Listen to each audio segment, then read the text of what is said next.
জয় হিন্দ, বন্দে মাতরম। বন্ধুরা, TV9 বাংলায় যে খবরটা প্রকাশিত হয়েছে 26শে জুন, সেটা অনুসারে পরিষ্কারভাবে বলা হচ্ছে যে রাজ্যে কলেজ এবং বিশ্ববিদ্যালয়ে ভর্তির ক্ষেত্রে কোনো রকম হস্তক্ষেপ করেনি কলকাতা হাইকোর্ট। এবং কলকাতা হাইকোর্ট যেটা জানিয়েছে যে ওবিসি সংক্রান্ত কেসে আপাতত ভর্তি প্রক্রিয়ায় কোনো রকম হস্তক্ষেপ করা হবে না। সুতরাং ভর্তির যে প্রক্রিয়াটা যেভাবে চলছে সেইভাবেই চলতে থাকবে। 4 জুলাই এই সংক্রান্ত যে প্রক্রিয়া রয়েছে সেটা শুনানি হবে। অর্থাৎ এটা একটা সুখবর যে কলেজ এবং বিশ্ববিদ্যালয়ে ভর্তির ক্ষেত্রে এতদিন ধরে উচ্চ মাধ্যমিকের রেজাল্ট এবং অন্যান্য বিভিন্ন বোর্ডের রেজাল্ট বেরোনোর পর থেকে যে সমস্ত পরীক্ষার্থীরা প্রতীক্ষারত ছিলেন তারা তাদের ভর্তির ক্ষেত্রে সুযোগ পেলেন এবং তারা তাদের উচ্চশিক্ষা চালিয়ে যাওয়ার জন্য পুনরায় নতুনভাবে লেখাপড়া শুরু করার জন্য আবেদন করতে পারবেন। এটা সত্যি অত্যন্ত সুখপ্রদ একটা খবর। কিন্তু যেটা কথা সেটা হচ্ছে একই রকম ভাবে কলকাতা হাইকোর্ট কিন্তু রাজ্যের যে নিয়োগ প্রক্রিয়া সেই প্রক্রিয়াতেও কোনো রকম কোনো স্থগিতাদেশ দেয়নি। তারা পরিষ্কার বলেছে যে কলকাতা হাইকোর্টের যে সুস্পষ্ট নির্দেশিকা সেই নির্দেশিকা অনুসরণ করেই কিন্তু যেভাবে নিয়োগ প্রক্রিয়া চলার কথা সেই প্রক্রিয়াতে নিয়োগ প্রক্রিয়াটা পুরোপুরিভাবে চলুক। কিন্তু আমাদের অত্যন্ত দুঃখের বিষয় সেটা হচ্ছে কলেজ বা বিশ্ববিদ্যালয়ে ভর্তির পোর্টাল খুলে গেছে এবং সেই পোর্টাল খুলে যাওয়ার পর সেখানে আবেদন করা যাচ্ছে, অথচ আমরা 2024 সালের WBCS পরীক্ষার জন্য অপেক্ষা করে থেকেও এখনো পর্যন্ত তার কোনো রকম ভাবে কোনো ফর্ম ফিল আপের বিজ্ঞপ্তি পাইনি। ফর্ম ফিল আপ করার যে প্রক্রিয়া বা ফর্ম ফিল আপ করার যে পোর্টাল অর্থাৎ অনলাইনে যে ফিল আপ করার ব্যাপার সেটা তো অনেক দূরের কথা। একই রকম ভাবে পাবলিক সার্ভিস কমিশনের তরফ থেকে এই যে 11টা নোটিফিকেশন প্রকাশ করা হয়েছিল, যার মধ্যে 2024 সালের WBCS, 2024 সালের মিসলেনিয়াস ক্লার্কশিপ, তারপরে industrial development officer, motor vehicle inspector, এরকম বিভিন্ন পরীক্ষার ইন্ডিকেটিভ অ্যাডভার্টাইজমেন্ট প্রকাশিত হয়েছিল। কিন্তু দুঃখের বিষয় সেটা হচ্ছে এই সমস্ত কোনো পরীক্ষারই ফর্ম ফিল আপ হয়নি।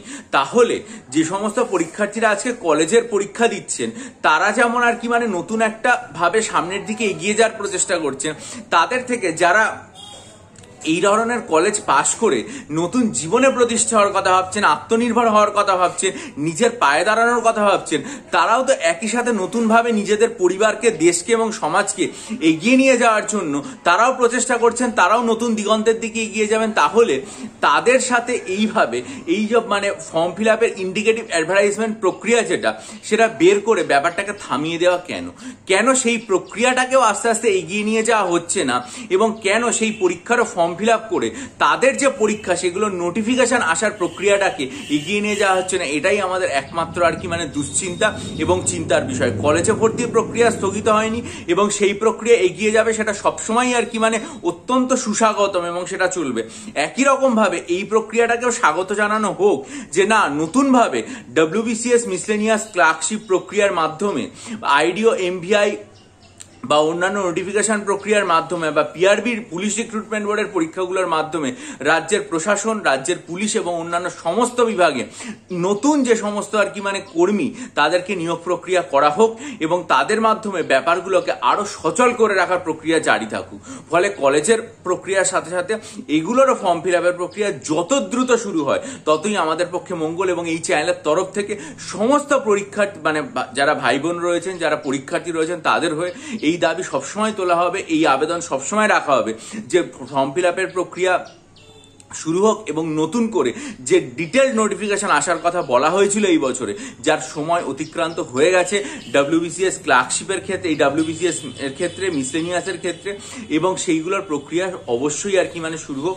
যে সমস্ত পরীক্ষাগুলো বাকি আছে PSC এবং PRBর অধীনস্থ সেই সমস্ত প্রক্রিয়াগুলোও হোক, সেগুলো যেন আটকিয়ে না থাকে। তা একই রকম ভাবে কলেজের পরীক্ষার্থীরা যেমন পরীক্ষা দিয়ে তারা সামনের দিকে এগিয়ে যেতে চাইছে, এই সমস্ত পরীক্ষার্থীরা তাদের কলেজ পাশ করে গেছে এবং তারপরে নিজেদেরকে আত্মপ্রতিষ্ঠার মাধ্যমে শুধু নিজেদের এবং নিজেদের পরিবারকে নয়, পুলিশ এবং প্রশাসন বা রাজ্যকেও সামগ্রিকভাবে এগিয়ে নিয়ে যাচ্ছে, তাদের এই প্রক্রিয়ার যে প্রসেসটা সেটাও যাতে শুরু হয়, সেটাই এই চ্যানেলের তরফ থেকে সবসময় আবেদন থাকবে। তাই আমি চাইবো যে যখন এই শুনানিগুলো হবে এবং সেটা সম্পর্কে আপডেট উঠে আসবে, কারণ সামনের যে জুলাই মাস আসতে চলেছে সেগুলোতে খুব ক্রুশিয়াল, সেটাতে হাইকোর্ট এবং সুপ্রিম কোর্টে অনেক শুনানি আসবে এবং সেটার থেকে নতুন দিগন্ত নিশ্চয়ই উন্মোচন হয় হয় বলে আমাদের তরফ থেকে আশা থাকবে। এলে আপনাদের সামনে জানাবো। আপনারা চ্যানেলটাকে সাবস্ক্রাইব করুন, বেল আইকন প্রেস করে দিন, আপনাদের মূল্যবান মতামত কমেন্ট সেকশনে জানিয়ে আমাদের ঋদ্ধ করুন এবং পারলে এই ভিডিওটাকে শেয়ার করুন বন্ধুদের মাঝে এবং আরো বেশি বেশি করে আপনাদের মন্তব্য দিন। এবং একটা অত্যন্ত কঠিন পরিস্থিতি জানি, তাও এই প্রক্রিয়ার মধ্যে দিয়ে যদি লেখাপড়া চালিয়ে যেতে চান তাহলে ডেসক্রিপটিভ বাংলা, ডেসক্রিপটিভ ইংরেজি, ডেসক্রিপটিভ কারেন্ট অ্যাফেয়ার্স এবং ডেসক্রিপটিভ অ্যারিথমেটিক স্টাডি মেটেরিয়াল নিতে চাইলে ডিসক্রিপশন বক্সের ইমেল আইডির মাধ্যমে আমার সাথে যোগাযোগ করুন। ভালো থাকুন, বিজয়ী হন, সফল হন, অনেকে উপকৃত হয়েছেন, আশা করি আপনারাও উপকৃত হবে। চ্যানেলটা সাবস্ক্রাইব করুন এবং নিজেদের লেখাপড়া চালিয়ে যান। ভালো থাকবেন।